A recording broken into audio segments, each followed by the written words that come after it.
Gold, trusted gold buyers. మీరు తాకట్టు పెట్టిన బంగారాన్ని విడిపించి ఈ రోజు ఉన్న మార్కెట్ ధరకు కొనబడను. నల్గొండ జిల్లా కొండమల్లేపల్లిలో Nagarjuna grammar concept school principal Rupa Reddy హత్య కేసుకు సంబంధించి ఒక భయంకరమైనటువంటి వాస్తవం బయటపడింది. ఈ హత్య కేసు గుట్టు మొత్తానికి వీడింది.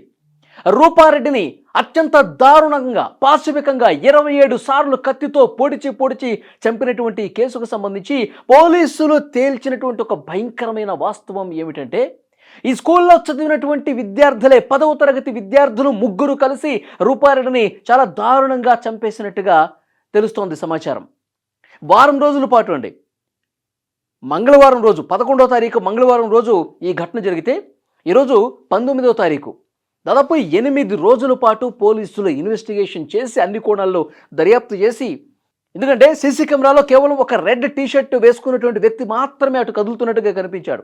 ఇంకా ఎలాంటి ఆధారం లభించలా మొదటి 4-5 రోజుల పాటు. తర్వాత ఆ స్కూలుకు సంబంధించినటువంటి విద్యార్థులు ఎవరైతే ఉన్నారో, స్టాఫ్ ఎవరైతే ఉన్నారో వాళ్ళను కూడా ఎంక్వైరీ చేస్తున్నారు. స్కూల్లో 10వ తరగతి చదువుతున్నటువంటి విద్యార్థుల పరిస్థితి ఏంటి, వాళ్ళు ఏ విధంగా ఉంటారు, వాళ్ళల్లో ఎవరికైనా చెడు అలవాట్లు ఉన్నాయా, ఈ కోణంలో కూడా దర్యాప్తు చేస్తుంటే వాస్తవం ఒకటి వెలుగులోకి వచ్చింది. 10వ తరగతి విద్యార్థులు చాలా దారుణంగా చంపేశారు. అలా చంపటానికి రీజన్ ఏంటి అన్నది పోలీసులు ఈ విషయం ఎలా బయటకు వచ్చిందంటే, 10వ తరగతి ప్రస్తుతం చదువుతున్న గతంలో చదివినటువంటి ముగ్గురు విద్యార్థులు రూపారెడ్డి మీద కక్ష పెంచుకుని దారుణంగా పొడిచి చంపేసి ఇంట్లో ఉన్నటువంటి 4 లక్షల రూపాయలు కూడా తీసుకుపోయారు. మరి ఆ విద్యార్థులు ఎందుకని రూపారెడ్డిని ఇంత దారుణంగా చంపాల్సినటువంటి పరిస్థితి వచ్చింది?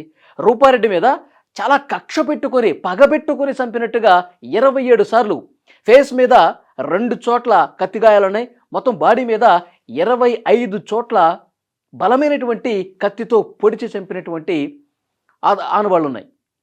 అయితే ఆ ముగ్గురు విద్యార్థుల్లో ఒక విద్యార్థిని ప్రస్తుతం పోలీసులు అదుపులోకి తీసుకున్నారు. ఇబ్రహీంపట్నం దగ్గర అతన్ని అదుపులోకి తీసుకున్నట్టుగా తెలుస్తోంది. అతని నుంచి పూర్తిగా ఇన్ఫర్మేషన్ కూడా కూపీ లాగినట్టుగా తెలుస్తోంది. మరి ఎందుకు చంపారు అని ఆరా తీస్తే పోలీసుల విచారణలో బయటపడింది ఏంటంటే, ఆ ముగ్గురు విద్యార్థులు గంజాయికి అలవాటు పడ్డారు.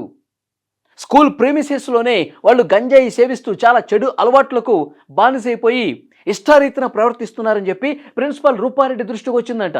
ప్రిన్సిపల్ రూపారెడ్డి వాళ్ళని గట్టిగా మందలించడంతో పాటు, మీరు ఇదే విధంగా బిహేవ్ చేస్తే పోలీసులకు కంప్లైంట్ చేస్తాం, మీకు అసలు జీవితమే లేకుండా పోతుంది, మర్యాదగా మీరు అవన్నీ కూడా మానేయండి, ఆ గంజాయి అలవాట్లు బానిసైతే మొత్తం మీ లైఫ్ కొలాప్స్ అయిపోతుంది, మీరు అసలు పై చదువులకు చదవలేరు, జీవితం మొత్తం కూడా మీరు ఈ బానిస బతుకులైపోతాయి అని హెచ్చరించింది.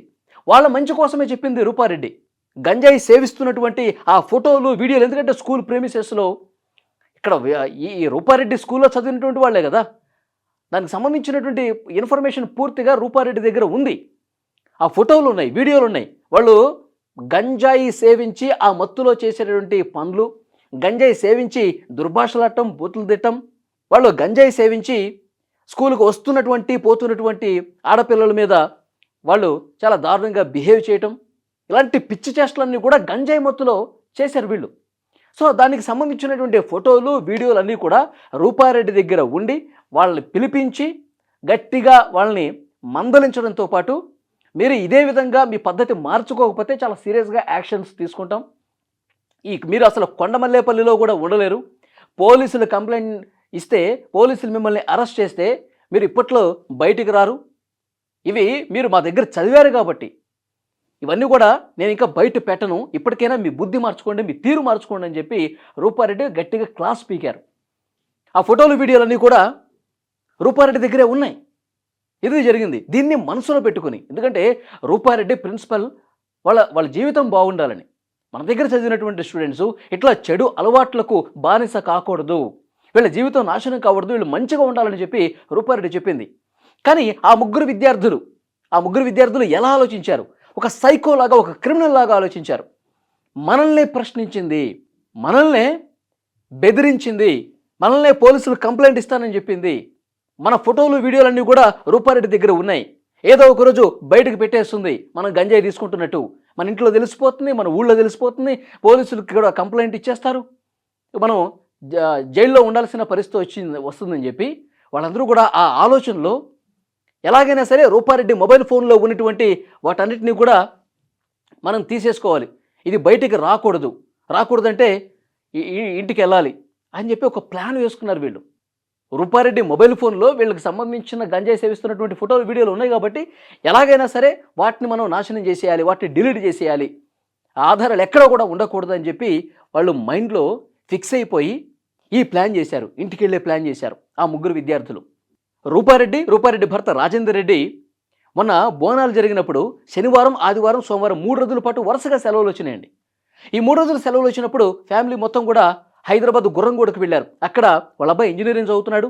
సెలవులు ఉన్నప్పుడల్లా ఫ్యామిలీ మొత్తం అక్కడికి వెళ్తారు, కొడుకుతో పాటు ఉంటారు. మళ్ళీ సెలవులు అయిపోయిన తర్వాత కొండమల్లేపల్లికి వచ్చేస్తారు. అప్పుడు కూడా అలాగే వెళ్ళారు. అయితే భర్త రాజేందర్ రెడ్డి మాత్రం మంగళవారం రోజు పాటు రావాలి కదా, మంగళవారం రోజు కొండమల్లేపల్లికి రావాలి. ఆయన అక్కడే ఉన్నాడు, కొడుకు దగ్గరే ఉన్నాడు. నాకు హైదరాబాద్లో చిన్న పని ఉంది, నువ్వు వెళ్ళు రూపారెడ్డి, నీకు స్కూల్ ఉంది కదా, స్కూల్ ఇంపార్టెంట్, 3 రోజులు సెలవులు వచ్చినాయి కాబట్టి ఇప్పుడు అందరూ కూడా పిల్లలందరూ స్కూల్కి వస్తారు, నువ్వు స్కూల్కి వెళ్ళులే అని చెప్పి కొండమల్లేపల్లికి పంపించేశాడు. రూపారెడ్డి ఒక్కతే కొండమల్లేపల్లికి వచ్చేసింది స్కూల్కి వచ్చిన తర్వాత మంగళవారం సాయంత్రం వరకు స్కూల్ దగ్గరే ఉన్నారు. సాయంత్రం పూట యాక్చువల్గా 6:30 వరకు స్కూల్లోనే ఉంటారు రూపారెడ్డి. అయితే ఆ రోజు 5:30కి 5 ఆ ప్రాంతంలో 5 గంటే ముందే అక్కడ ఉన్నటువంటి స్టాఫ్, తన దగ్గర పనిచేసే స్టాఫ్కి ఈరోజు ఫ్రెండ్స్ వస్తూ ఉన్నారు, ఫ్రెండ్స్తో కొంచెం మాట్లాడేది ఉంది అని చెప్పి అక్కడ చెప్పేశారు. చెప్పి బయలుదేరారు. 5 ఇంటికి వచ్చారు. ఇంటికి వస్తున్నటువంటి ఆ దృశ్యాలు కూడా సీసీ కెమెరాలో చాలా క్లియర్గా ఉన్నాయి. అయితే ఈ విషయం ఈ ముగ్గురు విద్యార్థులకు తెలిసింది. ఎందుకంటే ప్రతిరోజు భార్యాభర్తలు ఇద్దరు ఉంటారు, రాజేందర్ రెడ్డి, రూపారెడ్డి ఉంటారు ఆ ఇంట్లో.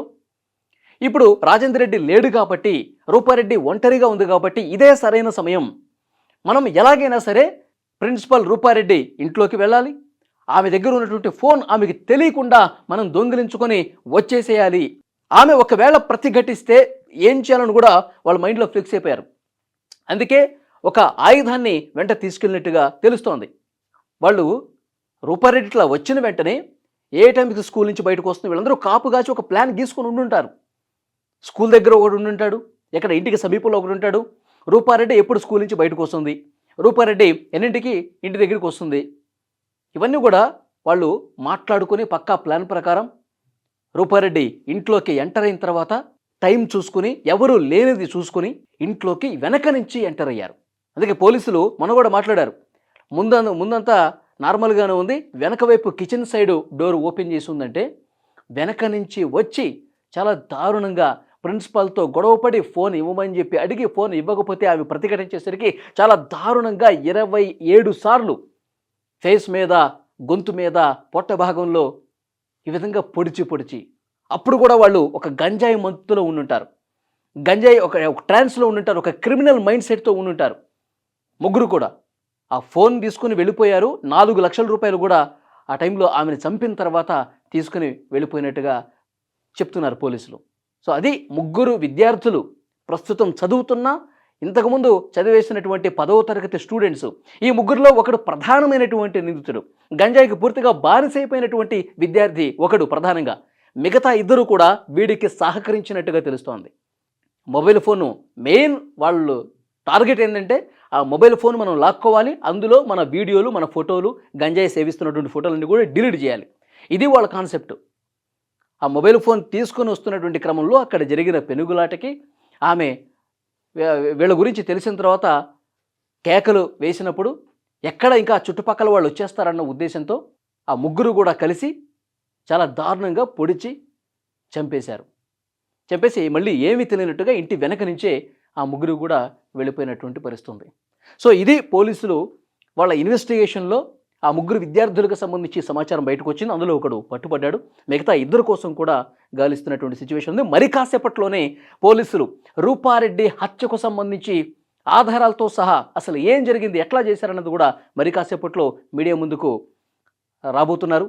పూర్తిగా ఈ హత్య మిస్టరీని ఏ విధంగా ఛేదించాం, ఎన్ని కోణాల్లో విచారించాం, ఎవరెవరిని విచారించాం, మాకు ఈ విద్యార్థులే చేశారని చెప్పి ఎలా తెలిసింది, ఇవన్నీ కూడా పోలీసులు మీడియా ముందు పెట్టే అవకాశం కనిపిస్తుంది. మరి కాసేపట్లోనే పోలీసు అధికారులు ఈ కేసు గురించి మాట్లాడే అవకాశం కనిపిస్తోంది. ఈ వీడియోకి సంబంధించి మీ అభిప్రాయాన్ని కూడా కామెంట్ చేయండి. వారం రోజుల పాటు పోలీసులు నిజంగా వాళ్ళు అన్ని ఊళ్ళో 90 సీసీ కెమెరాలు ఉన్నాయి. ఆ జేబీ కాలనీలో బయట ఊరు మొత్తం చూసుకుంటే 900 సీసీ కెమెరాలు ఉన్నాయి. అన్నీ చూసి భర్తని విచారించి, వీళ్ళ కుటుంబ సభ్యుల్ని విచారించి, తర్వాత స్టాఫ్ని, స్కూల్లో ఉన్నటువంటి స్టాఫ్ని వీళ్ళందరినీ విచారించి, పిల్లల ట్రాక్ రికార్డ్ని అంతా పరిశీలించేసరికి వారం రోజుల సమయం పట్టింది. ఇప్పుడు తేలింది ముగ్గురు విద్యార్థులే, 10వ తరగతి విద్యార్థులే. నిజంగా ఎంత దారుణం చూడండి. 10వ తరగతి చదివినటువంటి విద్యార్థుల మైండ్ సెట్ ఎంత క్రూరంగా ఉంటుందా? చదువు చెప్పినటువంటి ప్రిన్సిపల్నే చంపటానికి కూడా వెనకాడలేదంటే దానికి కారణం ఒకటే, గంజాయి మత్తు. కాబట్టి రాష్ట్ర ప్రభుత్వం కూడా, ముఖ్యంగా ఈగల్ టీం, ఈ డ్రగ్స్ గంజాయి మత్తుకి బానిసలవుతున్నటువంటి విద్యార్థులను వాటి చెర నుంచి బయటకు రావాలంటే, ఈ గంజాయిని పూర్తిగా అరికట్టడానికి ఒక ఈగల్ టీం ఏర్పాటు చేసింది గవర్నమెంట్. ఆ ఈగల్ టీం కేవలం హైదరాబాద్కే పరిమితం కాకుండా ఊళ్ళల్లో కూడా, అన్ని జిల్లాల్లో కూడా ప్రత్యేకమైనటువంటి నిఘా పెట్టి ఈ గంజాయిని పూర్తిగా నిర్మూలించాల్సినటువంటి అవసరం ఉంది. లేదంటే ఇలాంటి క్రైమ్ కథా చిత్రాలే కనిపిస్తాయి. ఈ వీడియో మీద మీ అభిప్రాయం కామెంట్ చేయండి.